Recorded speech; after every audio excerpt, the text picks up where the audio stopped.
आदिवासी कौन लोग हैं? जो मूल निवासी है, भारत में इस इलाका में पाया जाता है आदिवासी। जमशेदपुर, राउरकेला, बोकारो, भिलाई नाम में पाया जाता है। बोकारो कहाँ है? सब झारखंड में है। बोकारो वहीं पे है, राउरकेला उत्तर प्रदेश, जमशेदपुर वहाँ पे है, भिलाई। आंध्र प्रदेश, पश्चिम बंगाल तथा उत्तर पूर्व के अरुणाचल प्रदेश, असम, मणिपुर, मेघालय, मिजोरम, नागालैंड, सिक्किम, त्रिपुरा आदि राज्यों में आदिवासी की संख्या काफ़ी ज़्यादा है। इस सब जगह पे आदिवासी ज़्यादा रहते हैं। अकेले उड़ीसा में ही 60 से ज़्यादा अलग अलग जनजातीय समूह रहते हैं और अकेले उड़ीसा में सबसे ज़्यादा जनजातियाँ है, इसी को जनजाति है जो 60 से ज़्यादा है, यानी कि 60 प्रकार के जातियाँ है, उसमें भी रहता है कि जनजाति के नाम के रहता है। आदिवासी समाज औरों से बिल्कुल अलग दिखाई दे क्योंकि उनके भीतर ऊंच नीच का फर्क बहुत कम होता है। इसी वजह से समुदाय जाति वन पर आधारित समुदायों या राजाओं के शासन में रहने वाले समुदायों से बिल्कुल अलग होता है। उन लोगों का अपने ही समूह बना हुआ रहा था, उतने दुर्बल में उसमें न जाति ऊंच नीच कोई, न राजा उसका कोई नहीं। आदिवासियों की बहुत सारी जनजातीय मान्यताएं होती है। उनके धार्मिक विश्वास अन्य धर्मों से भिन्न होते हैं। उन लोग का अपने एक अलग धर्म के टाइप का विश्वास है, किसी प्राकृतिक भगवान को पूजा करते रहता है। और जनजातीय मान्यताएं होती है, वे अक्सर अपने पुरखों की यानी कि दादा परदादा के ज़मीन, गाँव और प्रकृति की उपासना करते हैं। और सबसे ज़्यादा प्रकृति की पूजा करते हैं, नदियों को, पेड़ों को, पर्वतों को, इस तरह के पूजा करते हैं। और प्रकृति में जुड़े आत्माओं में पर्वत, नदी, पशु आदि की मान्यताएं हैं। इस सब का पूजा ये विभिन्न स्थानों से जुड़ी होती है और इनका वहीं निवास माना जाता है। ग्राम आत्माओं की अक्सर गांव की सीमा के भीतर निर्धारित पवित्रता लता कुंजों की पूजा होती है। पेड़ पौधा, लता कुंज, उसी के पूजा गांव के अंदर ही, जबकि बरगद का, हाँ उस सब का, जबकि पुरखों की उपासना घर में ही की जाती है। घर में कोई देवी देवता है ना, बस पुरखों की कोई पूजा के, हाँ पूर्वज की कोई पूजा। आदिवासी अपने आसपास के बौद्ध और ईसाई आदि धर्मों का जो कुल देवता होते हैं वही हम लोग के पूर्वज ही होते हैं। हाँ पूर्वज ही होते हैं। बौद्ध और ईसाई आदि धर्मों एवं शक्त, वैष्णव, भक्ति आदि पंथों से प्रभावित होते रहे हैं और धीरे धीरे कोई बौद्ध धर्म के लोग उसके आसपास गया तो धीरे धीरे उसी, हाँ एक चीज़ पूछना था, हम सर बताया ये चीज़ कंफर्म है कि कल के किस घर में जन्म लेगा? नहीं मालूम। नहीं तो सर यार सुरेश सर है ना, जानते होंगे में भी, तो बताते हैं कि अध्यात्म में लिखा हुआ है कि यूपी के मुरादापुर है। हाँ ये बात हम भी सुने, वहाँ मुरादाबाद के विष्णु शर्मा के घर में वो जन्म लेंगे। ये बात तो है, लेकिन क्या कैसे? उसके बाद से वो कहते हैं वो फिर सबसे पहले घोड़ा पे सवार होके वहाँ वैष्णो देवी जाएंगे और तब वो चरण स्पर्श करेंगे वैष्णो देवी को तो फिर वो नॉर्मल रूप में आ जाएगी अपनी। सुने आप?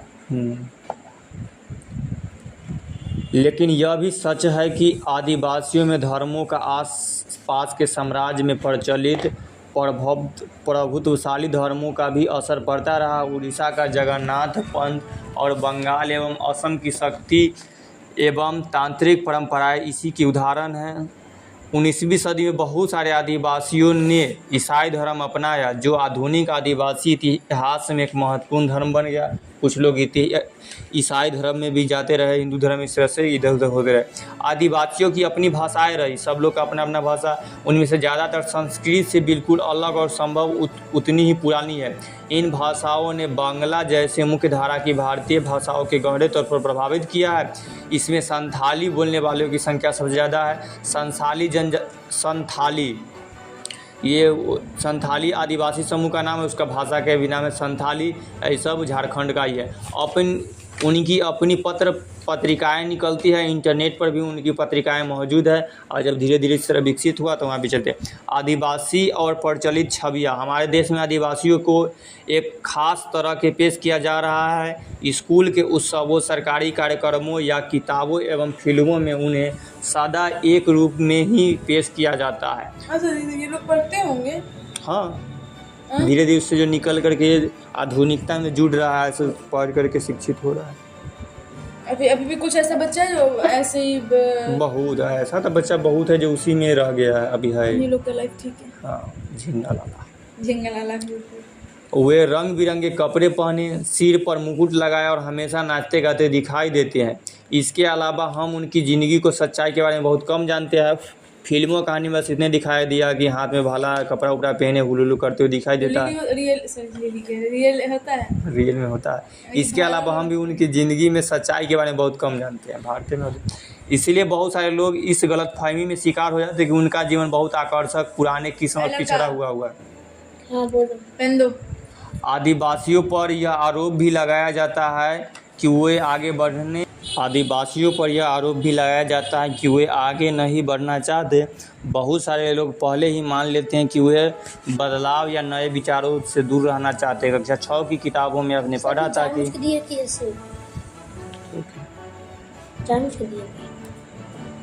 खास समुदायों को बनी बनाई छवियों में देखते चलने जाने की वजह से इस तरह के समुदायों के साथ अक्सर बिना भेदभाव होने लगता है।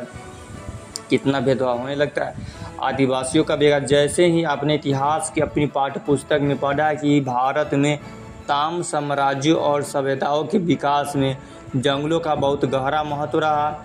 लोहे, तांबे, सोने एवं चांदी के अयस्क, कोयले और हीरे कीमती इमारतें, लकड़ी, ज़्यादा जड़ी बूटियाँ और पशु उत्पाद, मोम, लाख, शहद, लाख किससे बनता है?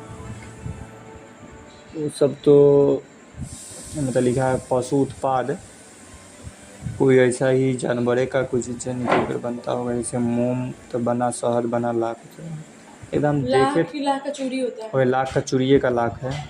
एकदम हम देखे थे फोटो में लेकिन याद नहीं आ रहा।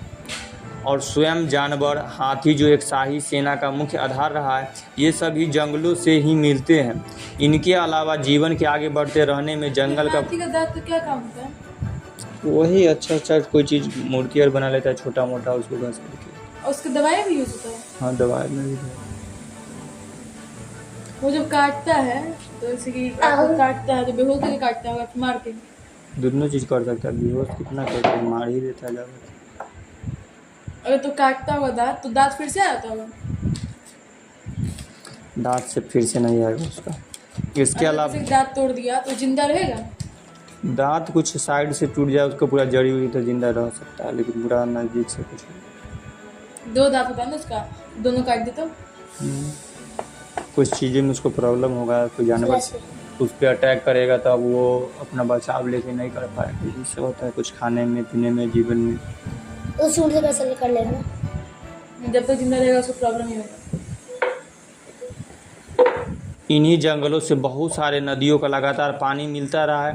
अब समझ में आ रहा है कि जंगल हमारी हवा और पानी की उपलब्धता और गुणवत्ता को भी गहरे तौर पर प्रभावित करते हैं। 19वीं सदी के आखिर तक हमारे देश का बड़ा हिस्सा जंगलों से ढका हुआ था और कम से कम 19वीं सदी के मध्य तक इन विशाल भूखंडों का आदिवासियों के पास ज़बरदस्त ज्ञान था।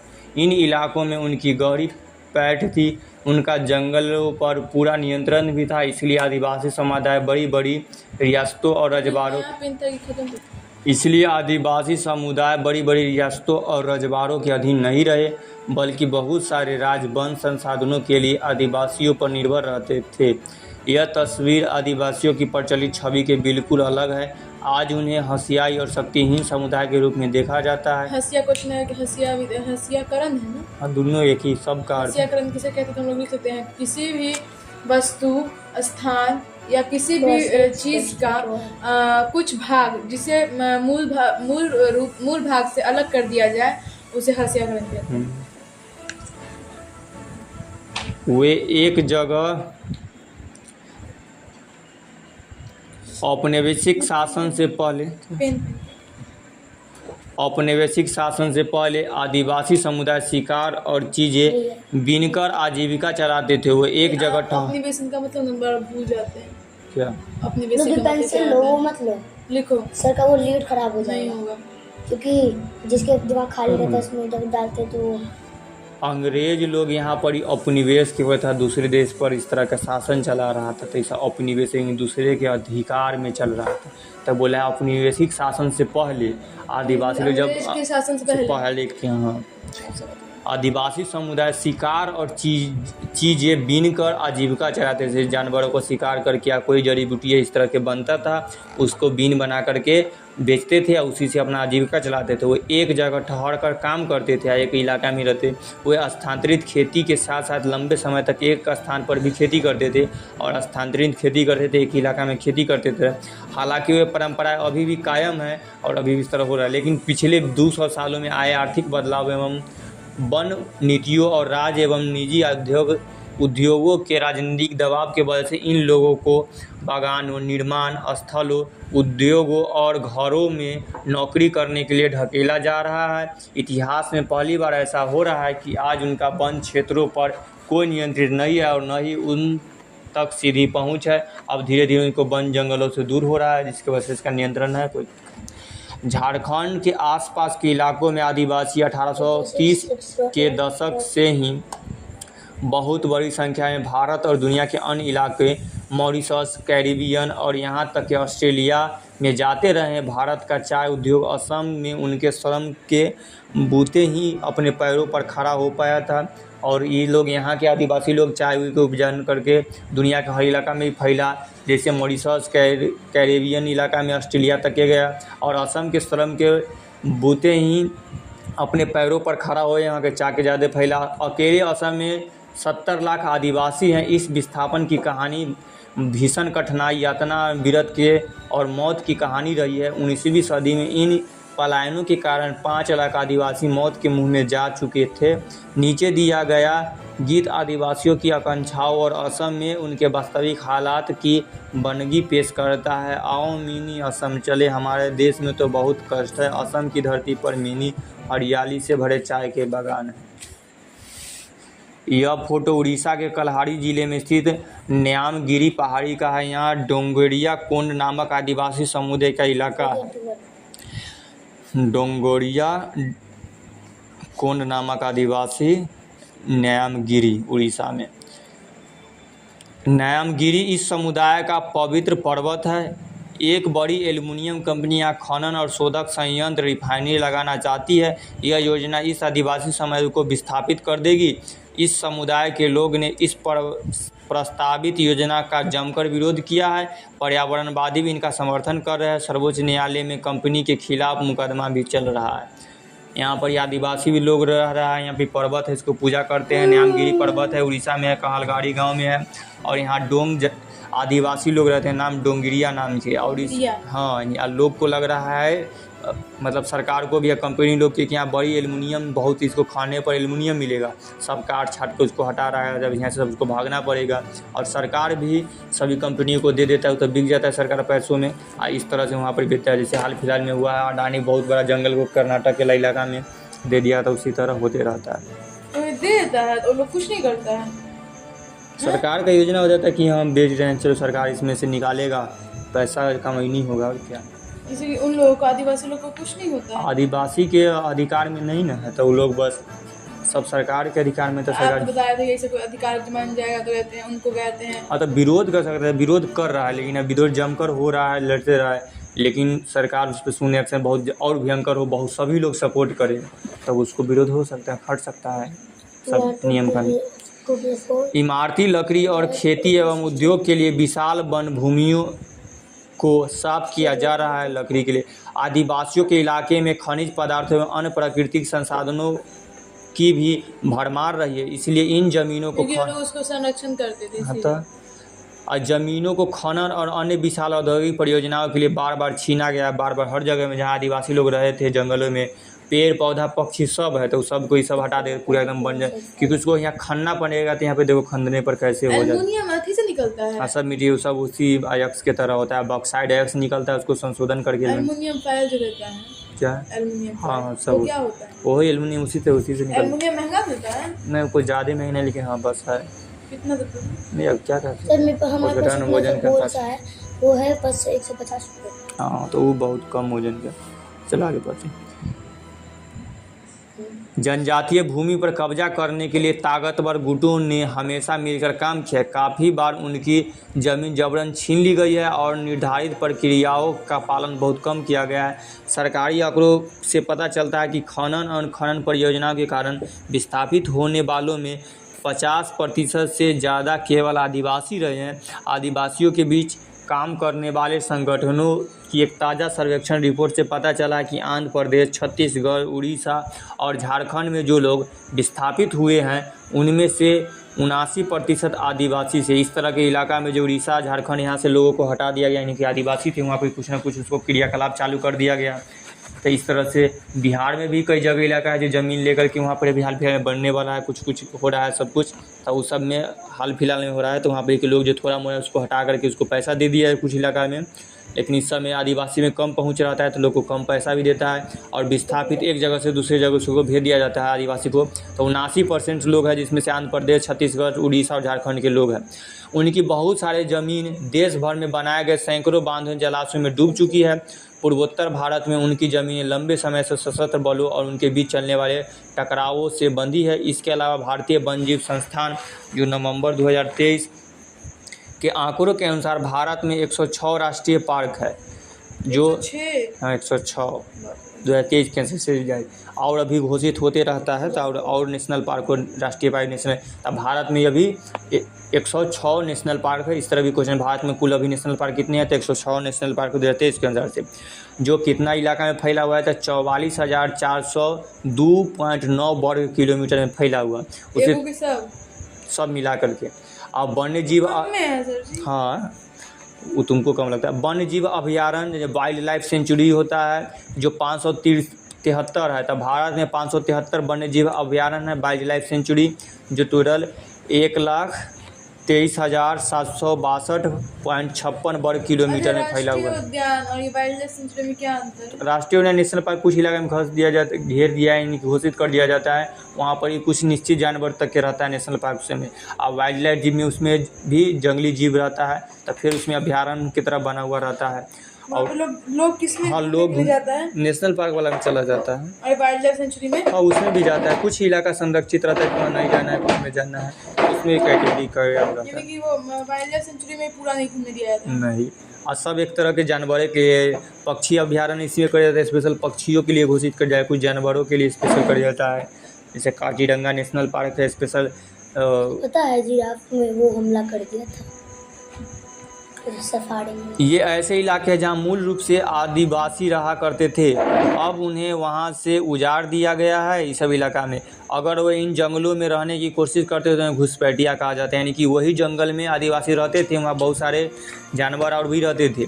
लेकिन हुआ कि वहाँ के इलाका को सभी आदिवासी को हटा दिया गया, पूरा इलाका को घेर दिया गया, उसको नेशनल पार्क घोषित कर दिया गया, राष्ट्रीय पार्क बना दिया गया, वन्य जीव अभयारण्य बना दिया गया। अब उस जंगल में से उन लोग लकड़ी काट सकते हैं, ना उसमें कुछ रह सकते हैं, ना खेती कर सकते हैं, ना उसमें नहीं रह भी नहीं सकते, वहाँ से अलग। जो हटाता है आदिवासी लोग तो फिर क्या कर, वो लोग को अलग कहीं इलाका बता दिया जाता है कि उस इलाके में रहे, कुछ सरकार की ज़मीन, हाँ वहाँ पर उसको बसा दिया जाता है। अपनी ज़मीन और जंगलों से बिछाने पर आदिवासी समुदाय आजीविका और भोजन के लिए मुख्य स्रोत से वंचित हो जाते हैं। अब लोग का लक्षण था आजीविका, यानी कि घर चलाने के लिए जो जंगलों से सारा सिस्टम से उपाय करते थे, अब उनके भोजन और आवास घर दोनों से दूरी हो चुका है कि उसका घर ही जंगल था और जंगल में ही उसके सभी प्रकार के भोजन मिलते थे। दिखाता है इससे मिला के बना है, तो वो रियलिटी मिला के बनाता है या फिर सिर्फ केमिकल ही रहता है? केमिकल ही रहता है, बहुत कम है। तो देख मिला, जैसे बोलता है लौंग मिलाया है, दूसरा मिलाता भी है थोड़ा बहुत कम, हाँ थोड़ा मिलाता हुआ, वही तो लगा फिर पूरा वैसे ही बनाता है। तो दोनों बताने के लिए है, कभी दिखाने के लिए बता भी सकता है, हो भी सकता है, क्या करें। अपने परंपरागत निवास स्थानों के छीनते जाने की वजह से बहुत सारे आदिवासी काम की तलाश में शहरों की रुख कर रहे हैं। वहाँ उन्हें छोटे मोटे उद्योग, इमारतों या निर्माण स्थलों का बहुत मामूली वेतन वाली नौकरियां करनी पड़ती है। आदिवासी लगभग 10,000 तरह के पौधों का इस्तेमाल करते हैं। इनमें से 8,000 प्रजातियां दवाई के तौर पर, 325 प्रजातियां कीटनाशकों के का ज्ञान उन्हीं लोग को रहता है। हाँ अभी भी बहुत सारे उन्हीं लोग के, और इस तरह से बिना डिग्री के, लेकिन ये लोग डॉक्टर नहीं बन सकते, तो कोई दवाई नहीं बना सकते। वही बात। 425 प्रजातियां गोंद, रिजिन और डाई के तौर पर, 550 प्रजातियां रेशों के लिए इस्तेमाल की जाती हैं। इनमें से 3500 प्रजातियां भोजन के रूप में इस्तेमाल होती है। जब आदिवासी समुदाय वन भूमि पर अपना अधिकार खो देते हैं तो यह सारी संपदा या ज्ञान संपदा भी खत्म हो जाता है, इलाका में रहने न करेगा। आदिवासी लोग को जितना ज्ञान है धीरे धीरे सब शहरीकरण हो जाएगा, तो इन आयुर्वेदिकों का ज्ञान कम हो जाएगा। वहाँ उन्हें छोटे मोटे उद्योग, इमारतों या निर्माण स्थलों पर बहुत मामूली वेतन वाली नौकरी करनी पड़ती है। इस तरह के गरीबी और लाचारी के जाल में फंसते चले जाते हैं। ग्रामीण इलाकों में 45% और शहरी इलाकों में 35% आदिवासी समूह गरीबी रेखा के नीचे गुजर बसर करते हैं। इतना % लोग गरीब है आदिवासी में। इसकी वजह से वे कई तरह के अभावों का शिकार हो जाते हैं। उनके बहुत सारे बच्चे कुपोषण के शिकार हो जाते हैं, कम खाना वाला व्यक्ति बन जाता है। आदिवासियों के बीच साक्षरता भी कम होता है, बहुत कम पढ़े लिखे भी हो सकते हैं।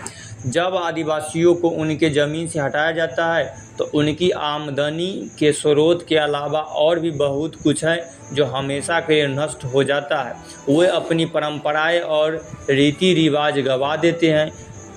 अपना आमदनी स्रोत से हुआ धीरे धीरे नष्ट होता है और एक इलाका से दूसरे इलाका में जाएगा, आदमी का विचरण होगा, कम हो जाएगा, तो उसका रीति रिवाज जो होगा, परंपरा संस्कृति वो भी दूर हो जाएगा। वो भी धीरे धीरे अब नहीं करता है, फिर जिस इलाका में रहेगा वहाँ की परंपरा अपना लेता है। जो उनके अपना लेता नहीं, अपनाना पड़ता है। हाँ, तो धीरे धीरे अपना ही लेता है, मजबूरी होता है। जो कि उनके जानने जीने और अस्तित्व का स्रोत है। उड़ीसा में एक रिफाइनरी परियोजना के कारण विस्थापित हुए गोविंद महारान कहते हैं, उन्हें हमारी खेती की ज़मीन छीन ली, बस थोड़े ही मकान छोड़ दिए हैं। उन्हें शमशान भूमि, मंदिर, कुएं, तालाब सब कुछ अपने कब्जे में ले लिए हैं। अब हम कैसे जिएंगे। जैसा कि आप पढ़ चुके हैं, आदिवासी जीवन के आर्थिक और सामाजिक आयाम एक दूसरे से जुड़े हुए हैं। एक दायरे में होने वाला विनाश दूसरे दायरे को भी प्रभावित करता है। उनके संसाधनों के लिए होने वाले छीना झपटी और विस्थापन की यह प्रक्रिया अक्सर दर्दनाक और हिंसक होती है। अल्पसंख्यक और हंसियाकरण इकाई 1 में आपने पढ़ा कि मौलिक अधिकारों के जरिए हमारा संसाधन धार्मिक एवं भाषीय कोई रूल नहीं बना है कि कोई परेशान नहीं करे। हाँ है ना, लेकिन सरकार अगर कुछ नियम को घोषित कर दिया किसी इलाका में है, इस तरह को शो करना पड़ जाता है। तो आदिवासी का बहुत सारा रूल है, उसके चलता है। मौलिक अधिकारों के जरिए हमारा संविधान धार्मिक और भाषीय अल्पसंख्यकों को सुरक्षित प्रदान करता है। आपकी राय में इन कहीं अगर उसका अपना जमीन से हटेबो करता है तो कुछ अच्छा ही मकान बना के देता है। हाँ, वही होता है। सब सरकार को कहता है कि हाँ, भी देता है, फिर वादा भी करता है, कुछ इलाका को मिलता है, कुछ को नहीं मिलता है, फिर उसके बाद उसको भी लगना पड़ता है कि हमको जो कहा है सो दो, कह देता है, लेकिन तुरंत प्रोवाइड कोई चीज़ नहीं ना हो पाता। अब इसमें लेट हो जाता है तो पूरा मिल भी नहीं पता होता है। इसके लिए बहुत अधिकार बना हुआ है, लेकिन आदिवासी लोग को अगर बेघर करेगा तो उसको इसका ज्ञान हो तब ना कि हाँ हमको ये अधिकार, हम इससे लड़ सकते, वही बात होता है। तो इस तरह से अल्पसंख्यक शब्द आमतौर पर ऐसे समुदायों के लिए इस्तेमाल किया जाता है कि जो संख्या की दृष्टि से बाकी आबादी के मुकाबले बहुत कम है, तो वो लोग अल्पसंख्यक कहलाएगा। जैसे आदिवासी लोग बहुत कम हो रहा है धीमे धीमे, जिस इलाका में तो वहाँ पर कम, तो उससे अल्पसंख्यक हुआ। लेकिन कई जगह होगा जहाँ पे आदिवासी लोग रहता है लेकिन किसी को पता नहीं है। ये भी अमेज़न का जंगल है, वहाँ पे मे भी हो सकता है कि हो। लेकिन यह अवधारणा केवल संख्या के स्वभाव तक ही सीमित नहीं है। इसमें न केवल सत्ता और संसाधनों तक पहुँचे हैं जैसे मुद्दे जुड़े हुए हैं, बल्कि इसके सामाजिक एवं सांस्कृतिक आयाम भी होते हैं। जैसे कि आपने इकाई 1 में पढ़ा था कि भारतीय संविधान इस बात को मानता है कि बहुसंख्यक समुदाय की संस्कृति, समाज और संस्कार की अभिव्यक्ति को प्रभावित कर सकती है। ऐसी सूरत में छोटा आकार घाटे की बात साबित हो सकती है और संभव है कि छोटे समुदाय हंसिए के खिसकते चले जाए और ऐसे में अल्पसंख्यक समुदाय को बहुसंख्यक समुदाय की संस्कृति बर्जब्स की आशंका से बचाने के लिए सुरक्षात्मक प्रावधानों की जरूरत पड़ती है। यह प्रावधान उनके भेदभाव और नुकसान की आशंका से भी बचाते हैं। कुछ खास परिस्थितियों में छोटे समुदाय अपने जीवन, संपत्ति और कुशल क्षेम के बारे में असुरक्षित भी महसूस कर सकते हैं। असुरक्षा की यह भावना तब तक और बढ़ सकती है जब अल्पसंख्यक और बहुसंख्यक समुदायों के संबंध तनावपूर्ण होते हैं। जहाँ पर ये सब चला गया, कम आदमी है, जहाँ पर कोई ज़्यादा व्यक्ति वाला है, कोई झगड़ा उगड़ा हो गया, तो उस तरह के और भेदभाव भी नुकसान बढ़ते जाता है, अपना संस्कृति खोते जाता है। संविधान में इन सुरक्षाओं की व्यवस्था इसलिए की गई है कि हमारा संविधान भारत की सांस्कृतिक विविधता की सुरक्षा तथा समानता एवं न्याय की स्थापना के प्रति संकल्पबद्ध है। संविधान में नियम है कि सबको समता मिलेगा, न्याय मिलेगा और संस्कृति और विविधता को भी, जो अलग अलग का रूप रंग है सबका, उसको भी, विविधता को भी संरक्षित रखना है, सुरक्षित रखना है। ये नहीं कि सबको इस तरह के मिला भी नहीं देना है, लेकिन फिर भी लोग धीरे धीरे इस तरह से हो जाते हैं। जैसे कि आप अध्याय 5 में पढ़ चुके, कानून को कायम रखने और मौलिक अधिकार को साकार करने में न्यायपालिका एक अहम भूमिका निभाती है। न्यायपालिका यानी कि कोर्ट। अगर किसी भी नागरिक को ऐसा लगता है कि उसके मौलिक अधिकारों का हनन हो रहा है, वह अदालत में जा सकता है। आइए अब इन प्रावधानों को रोशनी में मुसलमानों के संदर्भ में हत्याकरण को समझते हैं। अब देखो, इस तरह के नागरिक को पता हो कि उसका मौलिक अधिकार है कि जो अपना इलाका में है उसको, उससे कुछ भी कारण हो वहाँ से सरकार हटा नहीं सकता है जब तक उसकी मर्जी ना हो, कितना भी हो जाए। लेकिन उसका अगर कोई ज़बरदस्ती हटा रहा है तो सरकार तक जाए, उसने कानूनी लड़ाई लड़े तब हट सकता है। मुसलमान और हत्याकरण। 2011 की जनगणना के अनुसार मुसलमान आबादी भारत की जनसंख्या का 14.2% है और उन्हें तुलनात्मक रूप से सामाजिक आर्थिक विकास के निम्न स्तर के कारण किनारे पर रहने वाला समुदाय माना जाता है।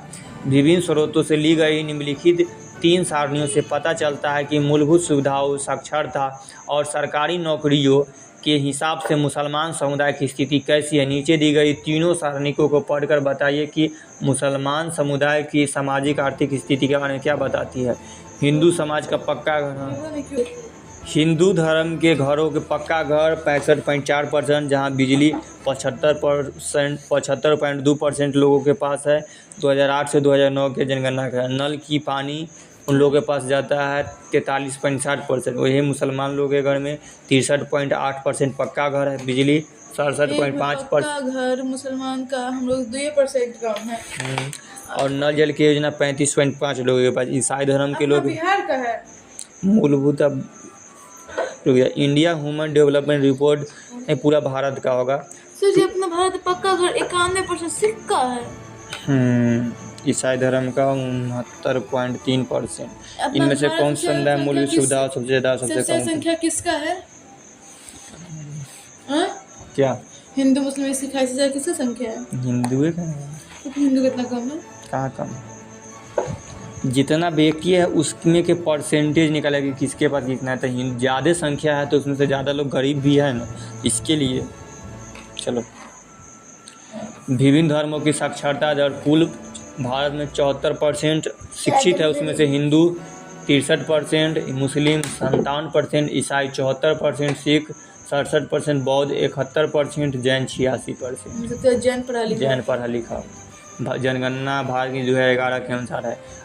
3 समुदायों की साक्षरता दर सबसे ज़्यादा और सबसे कम है। तो आबादी, चलो इसको रहने आगे। ये आंकड़े क्या बताते?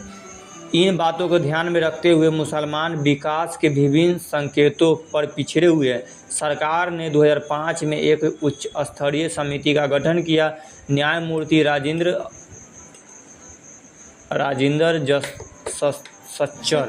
राजिंदर न्यायमूर्ति यानी कि जज खच्चर न्यायमूर्ति राजिंदर सच्चर की अध्यक्षता में बनाई गई इस समिति ने भारत में मुस्लिम समुदाय की सामाजिक, आर्थिक और शैक्षणिक स्थिति का जायजा लिया।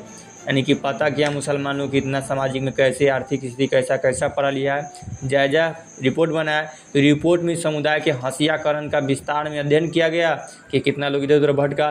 समिति की रिपोर्ट से पता चलता है कि विभिन्न सामाजिक, आर्थिक एवं शैक्षणिक संकेतों के हिसाब से मुसलमानों की स्थिति अनुसूचित जाति और अनुसूचित जनजाति जैसे अन्य एशियाई समुदाय से मिलती जुलती है। जैसे इन लोग का इधर उधर हुआ उसे। उदाहरण के लिए रिपोर्ट से स्पष्ट है कि 56 के अनुसार 7 से 16 साल की उम्र के मुस्लिम बच्चे अन्य सामाजिक धार्मिक समुदायों के बच्चे के मुकाबले औसतन काफ़ी कम साल तक ही स्कूली शिक्षा ले पाते हैं।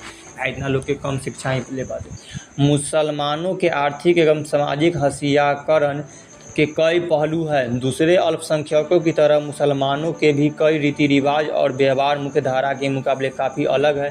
सब नहीं, लेकिन कुछ मुसलमानों में बुर्का, लंबी दाढ़ी और हैज टोपी का चलन दिखाई देता है। बहुत सारे लोग सभी मुसलमानों को इन्हीं निशानियों से पहचानने की कोशिश करते हैं। अब के टाइम में कोई नहीं रखता है। हम लोग स्कूल में आए थे, इमामुद्दीन इदरसी, वो ना तो उनका लंबा दाढ़ी था, वो एकदम चिकना, मतलब एकदम प्लेन था, ना ही वो टोपी पहन रखी थी।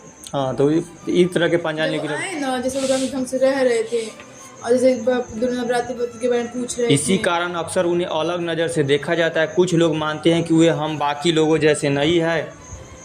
अक्सर यही सोच उनके साथ विभिन्न व्यवहार करने और भेदभाव का बहाना बन जाती है। मुसलमानों के इसी सामाजिक हत्याकरण के कारण कुछ स्थितियों में वे जिन इलाकों में पहले रहते आए हैं वहाँ से निकल अलग, जिसके अक्सर में उनका घेटोजाइजेशन होने लगता है। कभी कभी यही पुनर्ग्रहण घृणा और हिंसा का जन्म देता है। जो इलाका में है तो वहाँ तो मुसलमानों का बस्ती तो चल रहा है, या कि जहाँ पे है तो सब जानता, अलग इलाकों में जाता है तो उसके साथ भेदभाव करना शुरू हो जाता है। या एक जगह से दूसरे जगह में भी जाना, जैसे बिहार के लोग अलग जगह में जाते तो थोड़ा मोड़ा भेदभाव शुरू हो जाता है, उस तरह के सभी में होता है। इस अध्याय के उपरोक्त भाग में हमने यह देखा कि मुसलमानों के आर्थिक और सामाजिक हत्याकरण के बीच गहरा संबंध है। इसी अध्याय में पीछे आपने आदिवासियों की स्थिति के बारे में पढ़ा। 7वीं कक्षा में आप